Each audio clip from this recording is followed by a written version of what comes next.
Oke, assalamualaikum warahmatullahi wabarakatuh. Ya, bagaimana kabarnya anak-anak? Semoga selalu sehat, semoga selalu diberi perlindungan dari Allah Subhanahu wa Ta'ala. Oke, kita kita tetap di materi, kita tetap di tema 6, di pelajaran tema 6 di materi yang lanjutannya kemarin, perpindahan panas. Yang kemarin kan sumber panas, terus eh, dampak suhu ya perubahan suhu memuai menyusut kemarin. Terus sekarang perpindahan panasnya. Oke, langsung kita masuk ke materi. Terus ini ada pertanyaan, pernahkah kalian membantu ibu memasak? Nah, pasti mungkin terbersit di pikiran kalian, kok bisa ya sayur di dalam panci itu yang di dalam air itu bisa matang, kok bisa juga panas, padahal sumber panasnya adalah apa? Api di kompor. Nah, otomatis kan itu ada perpindahan panas tuh, Cah. Nah, jadi ini penjelasannya nanti silakan ditulis. Jadi sumber apinya, nah, sumber panasnya itu dari api dari kompor. Lalu disalurkan ke mana? Ke panci dulu, ya ta? Ke panci lalu ke air. Nah, air itu muncul gelembung-gelembung ini. Nah, lalu mematangkan si sayurnya, sayur dalam airnya. Nah, itu bukti nyata ada perpindahan panas. Nah, jadi IPA itu berkaitan dengan kehidupan kita sehari-hari. Kita harus apa namanya ingin tahu, nah, kenapa atau kok bisa gitu. Nah, itu namanya ilmuwan IPA. Lanjut, pernahkah kalian mengamati matahari? Nah, jadi matahari ki kok iso panas ki ngopo cah yo? Nah, padahal jarak matahari itu 150 juta kilometer. Yuh, aduh banget cah. Lek apa namanya jarak antara Madiun sampai Jogja itu 380 kilometer loh cah jarak ini, dan itu 150 juta bayang nawa ini berlipat-lipat kali cah ya. Nah, tapi dari jarak sejauh itu kita tetap merasakan panas. Nah, biasanya siang hari pokoknya jam 9 ke atas wis rasanya panas ya. Nah, itu kenapa? Nah, itu karena terjadi perpindahan panas juga. Panasnya matahari berpindah ke bumi. Nah, meskipun apa namanya jauh tapi tetap terasa panasnya. Nah, itu juga bukti nyata ada perpindahan panas. Nah, kok bisa gitu? Nah, itu muncul pertanyaan. Oke, lanjut. Nah, pada materi kali ini di perpindahan panas itu ada 3 kategori ya. Yang pertama ada konduksi, ada konveksi, ada radiasi. Nah, ini gambarnya seperti ini, nanti Bapak jelaskan kenapa gambarnya seperti ini. Ini ada anak kecil yang mengestafet buku. Jadi saling menyalurkan buku. Nah, terus ada yang anak kecil berjalan meletakkan kotak. Nah, gitu kayak kotak ini gini. Terus ada anak kecil yang menghangatkan diri di api unggun. Nah, ini ada hubungannya. Radiasi ada iki, konveksi iki, konduksi iki. Oke, kita bahas langsung satu persatu. Perbedaannya sih. Penjelasannya seperti ini. Konduksi, ya, konduksi yang pertama. Perantaranya diam. Nah, perpindahan panas secara merambatnya panas melalui perantara tanpa disertai berpindahnya zat perantara. Jadi zat perantaranya diam. Ya, sing berpindah cuma panasnya toh. Kan ini tadi perpindahan panas toh. Tentunya semuanya ini panasnya berpindah tiga-tiganya ini. Tapi sing ini konduksi ini perantaranya diam. Perantaranya loh ya, perantaranya diam. Terus konveksi. Nah, perantara gerak, perpindahan panas secara mengalir, merambatnya panas melalui perantara yang disertai pindahnya zat perantara atau geraknya zat perantara. Jadi konveksi ini gerak. Lek tadi konduksi diam, konveksi gerak. Terus radiasi, ini lucu meneh. Radiasi tanpa perantara. Jadi gak enek perantara nih. Juk-juk panas ya ngono. Ya, berpindahnya zat panas tanpa melalui perantara. Nah, itu radiasi. Ketiganya ini unik dan punya ciri khas masing-masing. Kalian harus paham, oke? Yang pertama konduksi dulu. Nah, ini ada anak yang mengestafetkan buku. Estafet ini disalurin. Nah, tapi anaknya ini diem. Sing gerak bukune, ya.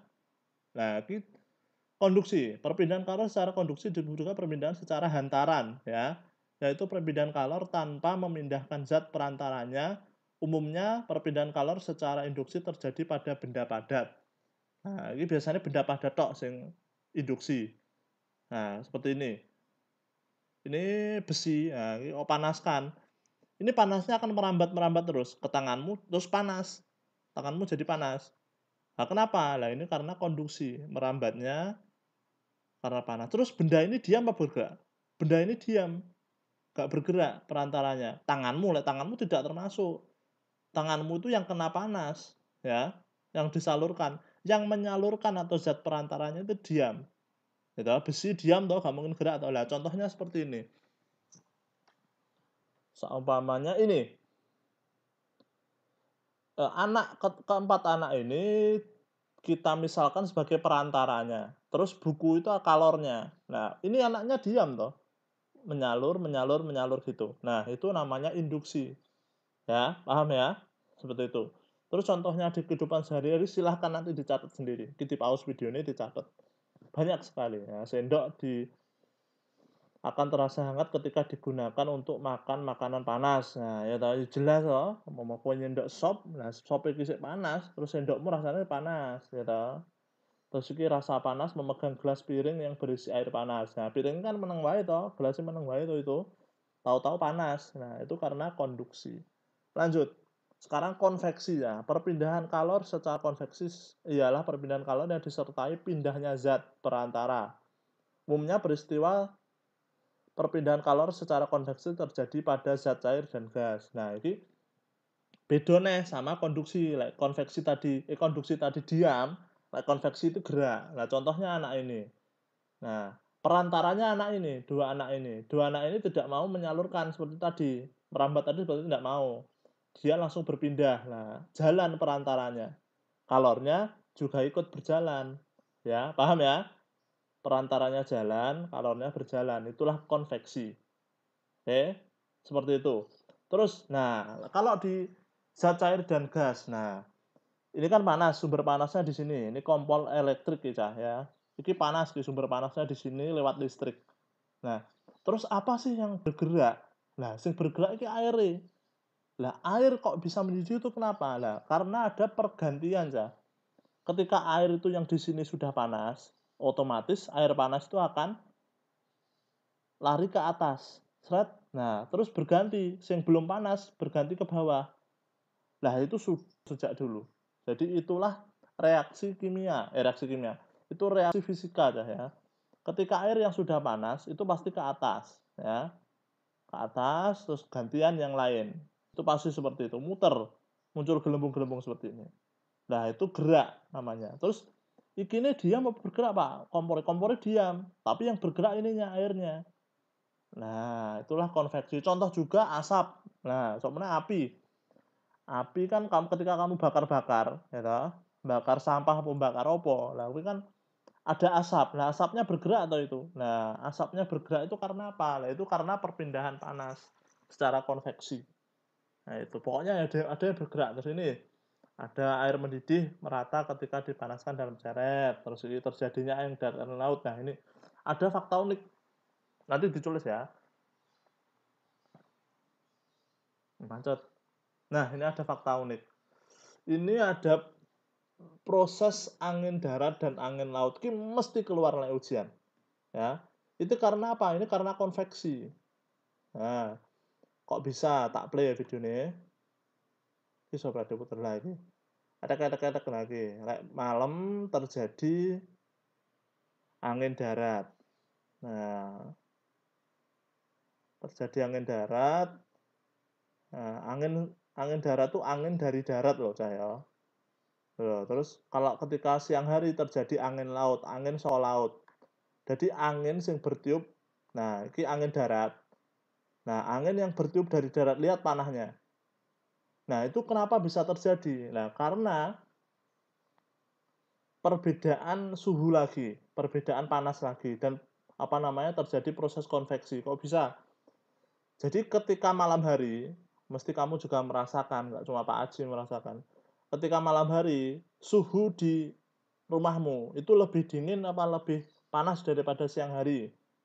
Lebih dingin toh. Nah, ketika lebih dingin, nah lebih dingin, ketika di darat lebih dingin, di laut itu panas ya. Kok bisa panas, Pak? Karena penguapannya lama.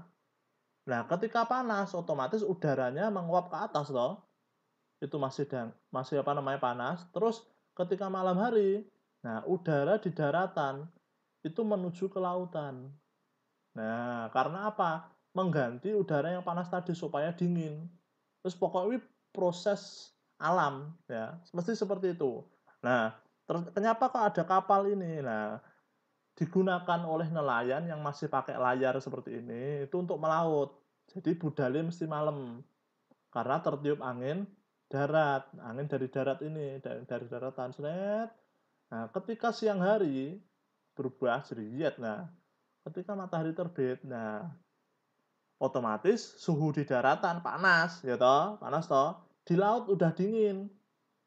Nah, ketika di laut udah dingin, suhu di daratan tadi menguap ke atas, konveksi ke atas. Terus ketiup angin dari laut. Nah, makanya ketika siang hari enaknya pantai, rasanya sepoi-sepoi, ya toh. Nah, ini nelayan pada pulang. Nah, anginnya bertiup ke sana, nelayan pulang, nah gitu. Bisa dipahami ya.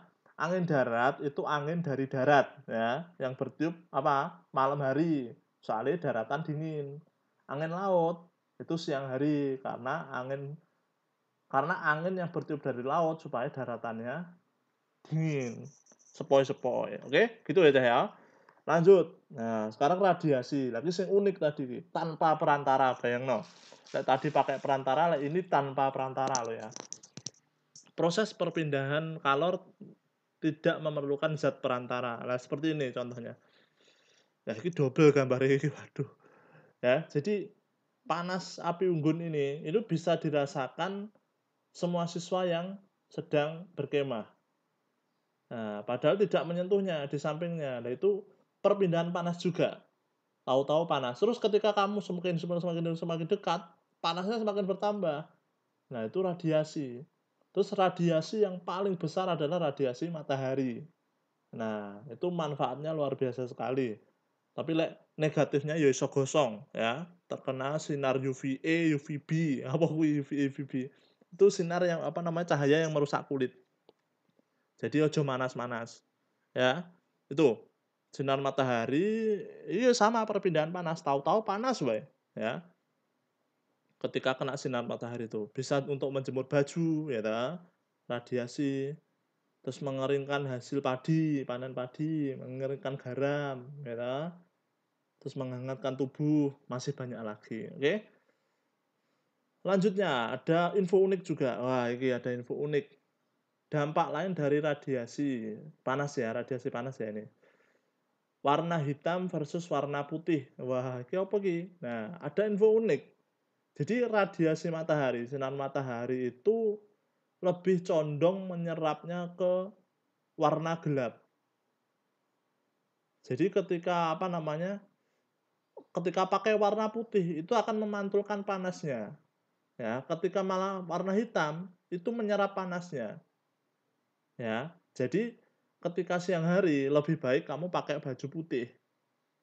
Nek panas kan gak baju putih, itu gak pakai panas, tapi tetap panas. Daripada pakai baju hitam. Baju hitam lebih menyerap panas. Contoh ketika kamu menjemur baju. Nah, baju hitam ini akan lebih cepat kering daripada baju putih. Nah, gitu info uniknya dari radiasi panas, ya. Seperti itu, ya. Jadi tapi tetap ya dalam dengan menggunakan, jenis kain yang sama. Nah, aku beda ki sing hitam sutra, sing putih iku wol apa katun. Nah, cepet kering sing hitam. Pokoknya dengan jenis kain yang sama. Nah, itu akan berbeda rasanya, hitam sama putih. Itu info uniknya. Oke, selesai ini, apa namanya, perpindahan panas selesai. Nanti akan Bapak kasih soal di grup saja ya. Itu dari Pak Aji, selamat belajar. Semoga selalu diberi perlindungan dan sekian, wassalamualaikum warahmatullahi wabarakatuh.